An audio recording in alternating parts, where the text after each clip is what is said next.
Somebody is going to lose more than $1,000 on their next cruise before they even sit down for lunch, not because they did anything reckless, because they trusted the wrong smile at the wrong dock. I've spent most of my career inside this industry, close enough to see how these operations are built, and I need to say something that's going to sound harsh. The people running these traps are not amateurs. They studied your itinerary, they know your ship's schedule better than some of the crew, and they are counting specifically on the fact that you are polite, that you don't want to make a scene, and that you assume anyone wearing a lanyard must be legitimate. This isn't a list of watch out for pickpockets tips. You already know that. This is 10 specific, current, documented patterns that are hitting cruisers over 60 right now, this season, on the exact routes you're probably sailing. Stick around for the last one. It's the one I get the most messages about, and it's the one that costs people the most because by the time they realize what happened, they've already signed something. Before we continue, my name is Ben, and we just launched this channel for people looking for all the tips and tricks for cruising. Our goal is simple, to give you all the tips and tricks no one else talks about. If you'd like to support us and help us create better videos, please subscribe. It's free and it helps us out more than you think. Let's get started. Let's start at the beginning, literally the moment you book. Trap number 1, the discount that deletes your safety net. Here's something most cruisers never think to ask. When you book a shore excursion straight through your cruise line, you're not just buying a tour, you're buying a promise. If that tour runs long and your ship is scheduled to leave, the cruise line will not sail without you. They'll get you to the next port on their dime because it was their excursion. Now, here's the part almost nobody realizes. The second you book that exact same tour through an outside website, even one that looks polished, even one with good reviews, that promise disappears completely. You are now on your own if anything goes wrong. I want you to picture a woman named Linda, 67 from Ohio. She found a glacier trek in Juneau for $35 less through a site she found on Google. Looked identical to the ship's version. The transport broke down outside town, her ship sailed on schedule. Linda ended up paying just under $1,000 for a flight to catch up in Vancouver, plus a hotel night she never planned on. $35 saved, nearly $1,000 spent. Before you book anything outside the ship, check whether that operator is on your cruise line's approved list. If they're not, that discount needs to have the cost of a missed ship built into the math, because that risk is now entirely yours. Trap number 2, the person who looks more official than the real thing. This is the one that fools veteran cruisers, not just first-timers, and I want you to really sit with that. The moment you walk off the gangway, there will be people standing there. Matching shirts, laminated badges, clipboards, every visual signal your brain uses to decide this person works here. They don't.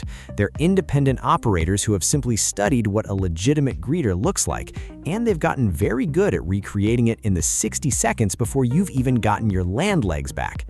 Imagine you've waited over a year for this Alaska trip. You step off in Ketchikan, and a confident man in a navy polo says, "Right this way, your group's already boarding." You follow him, he has nothing to do with your cruise.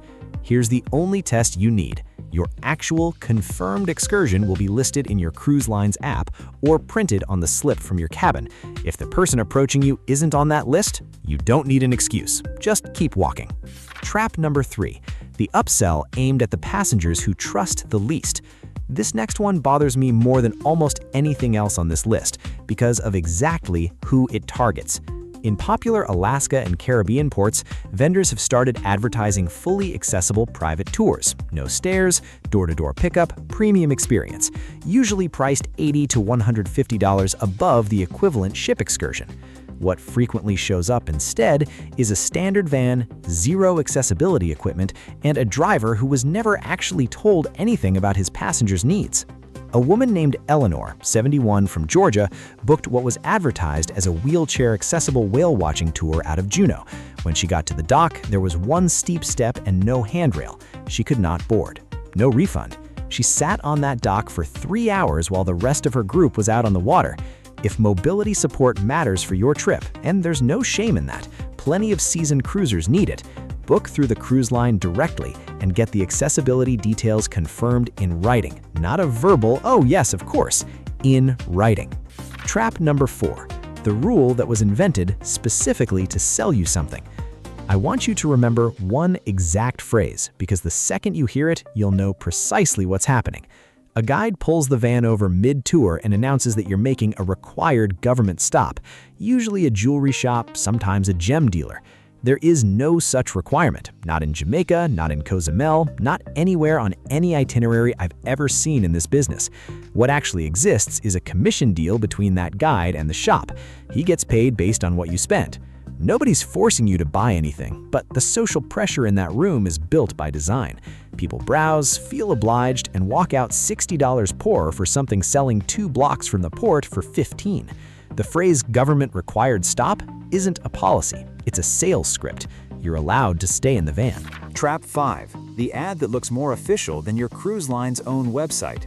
This one is growing fastest, and it's aimed directly at this audience. Sponsored posts show up on Facebook with photos of the exact port you're visiting.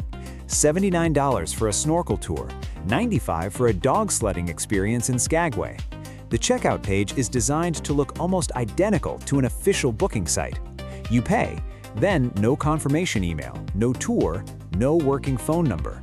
Recent federal fraud data puts the average loss from a fake travel booking between $250 and $1,200, and travelers over 65 are disproportionately targeted, not because of anything about this audience except higher disposable income and a higher baseline trust in what looks official.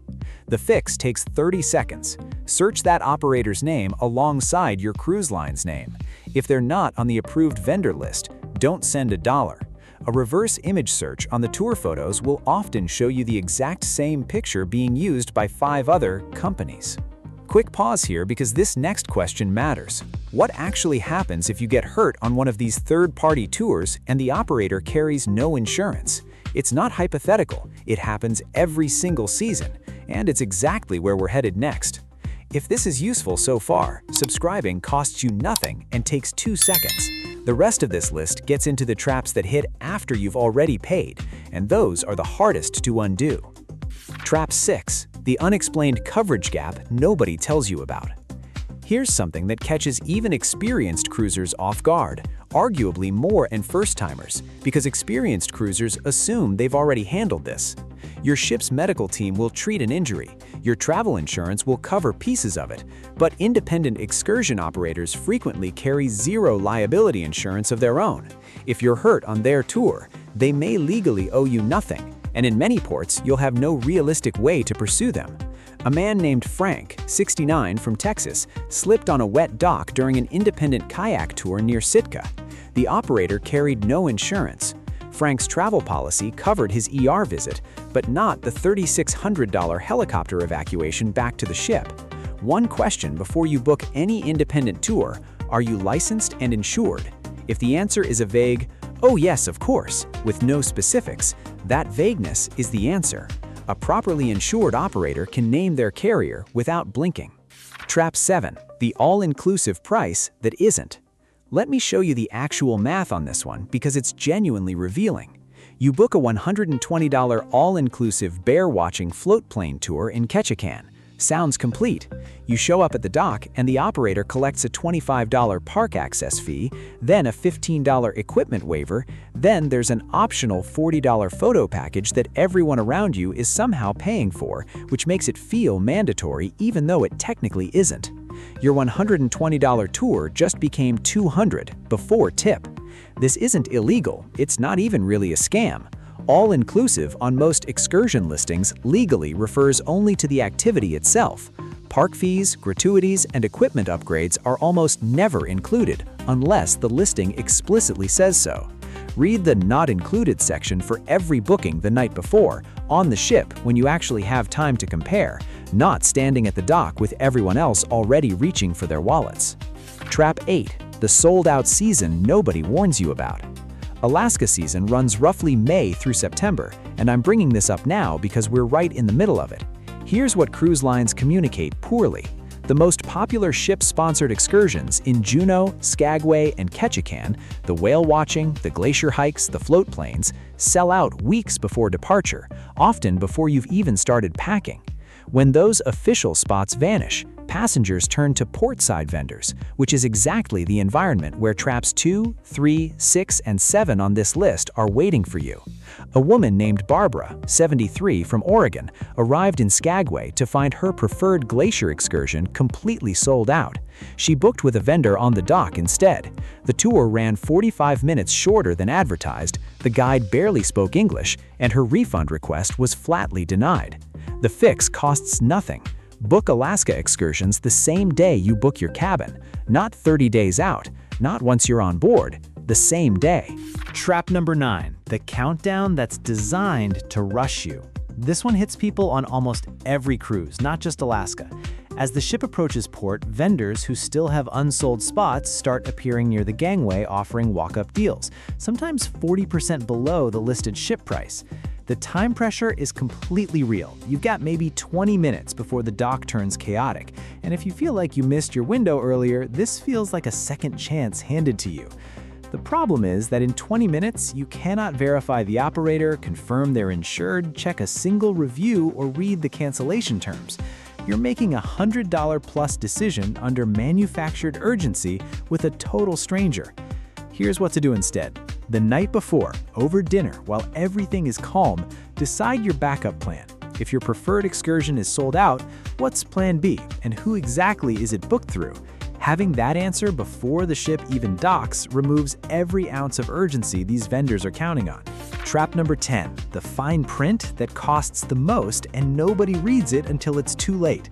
This is the one I hear about more than any other, and unlike everything else on this list, it is 100% avoidable if you know this single detail.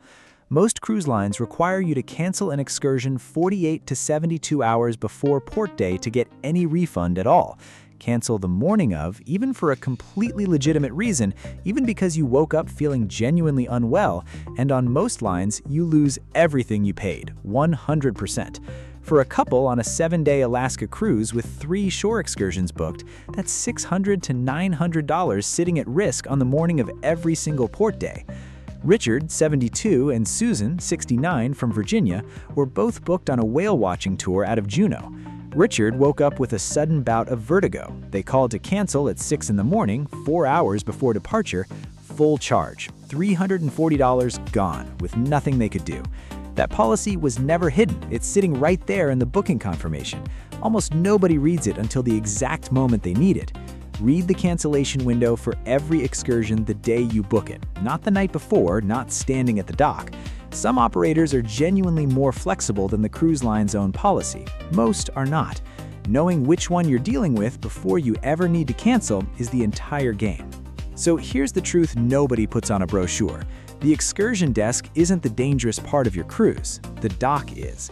10 different versions of the same idea. Someone counting on you being too polite, too rushed, or too trusting to ask one more question. Ask it anyway. In the next video, I'm breaking down one specific line item that shows up on almost every senior cruiser's final shipboard statement, a charge that's fully negotiable at guest services, but only if you know to ask before you ever reach that gangway. That's exactly what's coming next. I'll see you there.